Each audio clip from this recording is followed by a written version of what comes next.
శ్రీమాత్రే నమః. శ్రీ గురుభ్యో నమః. తదుపరి కన్యారాశి. కన్యారాశి వారికి సంబంధించి మార్చి ఆఖరి వారం నుండి ఈ యొక్క శుక్రగ్రహ, అలాగే రాహుగ్రహ, సూర్యగ్రహ, శనిగ్రహ, చంద్రగ్రహ, బుధగ్రహాలు సంచారాలన్నీ కూడా మారుతూ ఒక మీనరాశిలోకి ప్రవేశిస్తున్న క్రమంలో ముఖ్యంగా శుక్రుడికి రాహుకు సంబంధించి జరిగేటువంటి గ్రహ సంచారాలను బట్టి మనకు పాజిటివ్ రియాక్షన్స్ హెవీగా ఉంటాయి. ఎందుకంటే శుక్రుడు రాహు యొక్క గురువు. ఆయన చాలా పర్టిక్యులర్ మనిషి.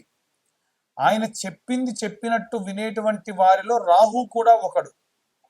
కానీ రాహుకు స్వతహాగా ఉన్న లక్షణం ఏంటంటే మనుషులని మభ్యపెట్టడం, మంచంతా చెడుగా చూపించడం, నమ్మకూడని వాడిని నమ్మి డబ్బులు ఇవ్వడం, ఇక రకరకాలైనటువంటి ఆస్పెక్ట్స్ జరిగే అవకాశం ఉంది. కాబట్టి వీలైనంత వరకు కూడా వీరు నవగ్రహ ఆరాధన మంచిదే. ముఖ్యంగా ఆంజనేయ స్వామి ఉపాసన ఈ రాశి వారందరికీ చాలా శక్తినిస్తుంది.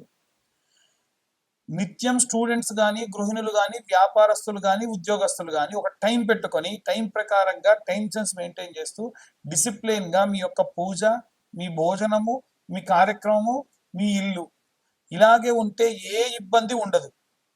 ముఖ్యంగా ఈ 15 రోజుల పాటు. అలా కాకుండా మీరు కానీ పొర్రపాటున స్నేహితుడు పిలిచాడను, దూర ప్రాంతాల్లో ఫంక్షన్ ఉందని ప్రయాణం అవ్వడము, కుటుంబాన్ని విడిచిపెట్టి వెళ్ళడము, ఇలాంటివి చేయడం వలన యాక్సిడెంట్స్ అవ్వచ్చు, లేనిపోని అలవాట్లు అవ్వచ్చు. ఒక మీ నిర్ణయాల మీద మీకు ఒక అపనమ్మకం కూడా రావచ్చు. కాబట్టి వీలైనంత వరకు అన్ని వర్గాల వారు కూడా మీ జాతకాన్ని చూపించుకోండి.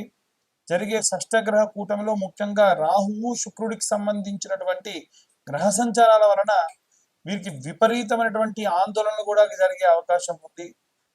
ఎట్టి పరిస్థితుల్లో మీ జాతకంలో మీకు లగ్నం నుంచి పంచమ, సప్తమ, నవమ, దశమ, ఏకాదశ, ద్వాదశ ఇక కోణ కేంద్ర స్థానాలు, మీకు అసలు దశ ఏంటి, అంతర్దశ ఏంటి, విదశ ఏంటి, నవాంశ ప్రకారం ఎలా ఉంది, అలాగే అష్టక వర్గాల పరిస్థితి ఏమిటి, ఇలా యోగ జాతకములు అన్ని క్యాలిక్యులేషన్స్ చేసుకొని జాతకాన్ని మీ ముందు ఉంచడం జరుగుతుంది. ఈ జాతక విశ్లేషణకు పూర్తిగా 2025 సంవత్సరంలో కేవలం 2025 రూపాయలు మాత్రమే ఛార్జ్ చేయడం జరుగుతుంది.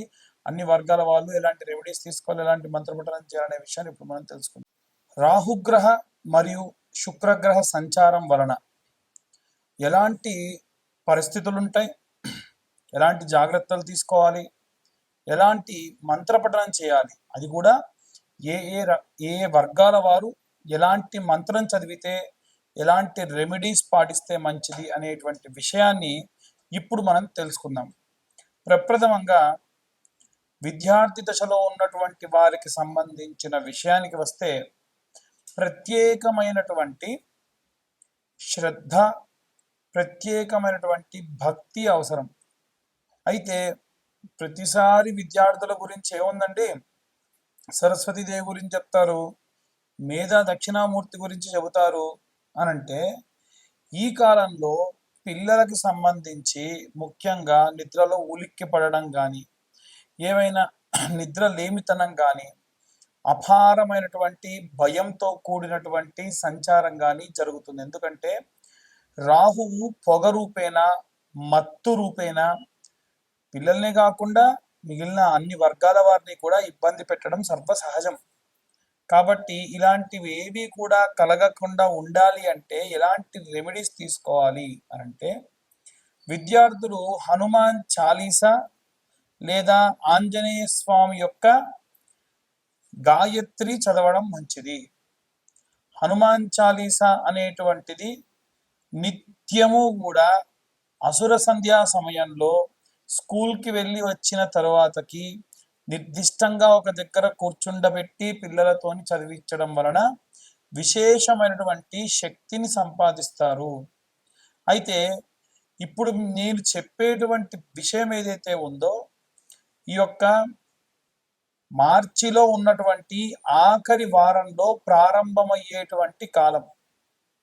అంటే 21, 22వ తేదీల సమయంలో ఎలాంటి ప్రభావాలు ఉంటాయి అనేటువంటి విషయం గురించి ఇప్పుడు మనం మాట్లాడుతూ ఉన్నాం.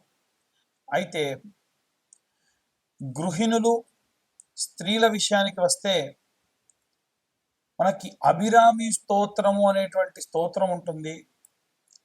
ప్రత్యేకంగా ఈ అభిరామి స్తోత్రమును తులసి దళములతో, చాలా మంది తులసి దళాలు అంటే ఆకులు తీసుకొస్తూ ఉన్నారు. దళం అంటే దానితో పాటుగా జతగా ఉండాలి.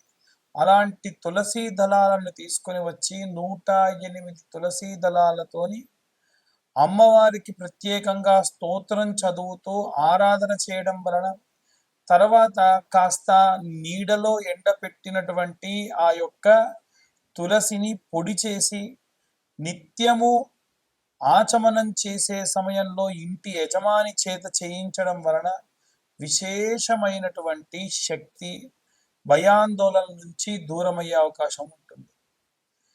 ఉద్యోగస్తులకు సంబంధించిన విషయానికి వస్తే ఉద్యోగస్తులు ప్రత్యేకంగా గురుచరిత్ర పారాయణం కానీ, సుందరాకాండ పారాయణం చేయించుకోవడం మంచిది. హనుమాన్ లాంగూల స్తోత్రము అని ఉంటుంది. హనుమాన్ లాంగూల స్తోత్రము. హనుమన్నంజనీ సూతో మహాబల పరాక్రమ అని ప్రారంభమవుతుంది. ఆ యొక్క మంత్రాన్ని ఈ యొక్క ఉద్యోగస్తులు అలాగే వ్యాపారస్తులు నిత్యం అసుర సంధ్యా సమయంలో వినడం ప్రత్యేకమైన శక్తినిస్తుంది. ప్రత్యేక శత్రు వినాశనం కూడా జరుగుతుంది. అలాగే ఎవరైతే సినిమా రంగంలో ఉన్నటువంటి వారు ఉన్నారో వారు కనకదార స్తోత్రముతో పాటుగా రుద్రం నమకం చమకం అని మీరు కొడితే యూట్యూబ్లో కానీ స్పాటిఫైలో కానీ వస్తుంది. నిత్యం ఒకసారి అది వినడం విశేషంగా మంచిది. ఎవరైతే భూమికి సంబంధించి ఇబ్బంది పడుతున్న రైతులు కానీ, భూమి అమ్మాలి కొనాలి అనుకునేటువంటి వారు కానీ ఎవరైతే ఉంటారో వారు ప్రత్యేకంగా ఈ యొక్క నీలా స్తోత్రము అని ఉంటుంది, లేదా నీలా సూక్తము అని ఉంటుంది. భూసూక్తము, నీలా సూక్తము చదవడం కానీ వినడం కానీ చేయడం వలన నిత్యం భూమికి సంబంధించి అనుకూల పరిస్థితులు లభిస్తాయి. ఇక ఎవరైతే ఈ యొక్క రాజకీయ రంగంలో ఉన్నటువంటి వారు ఉన్నారో వారు ప్రత్యేకంగా దుర్గాదేవి యొక్క కవచముతో ఆరాధన చేయడం మంచిది. రైతులు, చేతి వృత్తులు, కుల వృత్తులు చేసేటువంటి వారు దక్షిణామూర్తి స్తోత్రము, కాలభైరవాష్టకము చదవడం మంచిది. అలాగే ఎవరైతే ఈ యొక్క పిల్లలు లేకుండా వృద్ధాప్యంలో ఉన్నారో వారు వీలైనంత వరకు కూడా ఈ యొక్క ప్రసన్న మహాకాళి దేవాలయానికి వెళ్ళి అమ్మవారి యొక్క ఆరాధన, అభిషేకంలో పాల్గొనడం మంచిది. ఇక ముఖ్యంగా చూసుకుంటే వివాహం కానటువంటి అమ్మాయిలకైతేనేమో ఏప్రిల్లో 7, 14, 21, 28వ తారీఖులలో అమ్మాయిల కోసం వరపాశుపతం, పెళ్లి కాని అబ్బాయిల కోసం కన్యాపాశుపతం నిర్వహించబడుతుంది.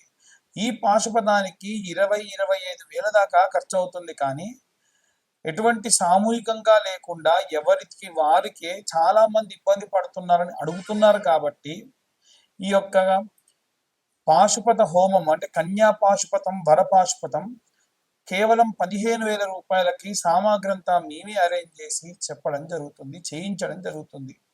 ఇక జాతకం గురించి చాలా మంది అడుగుతూ ఉన్నారు. 2025వ సంవత్సరంలో పూర్తి జాతక విశ్లేషణకి 2025 రూపాయలు మాత్రమే ఛార్జ్ చేయడం జరుగుతుంది.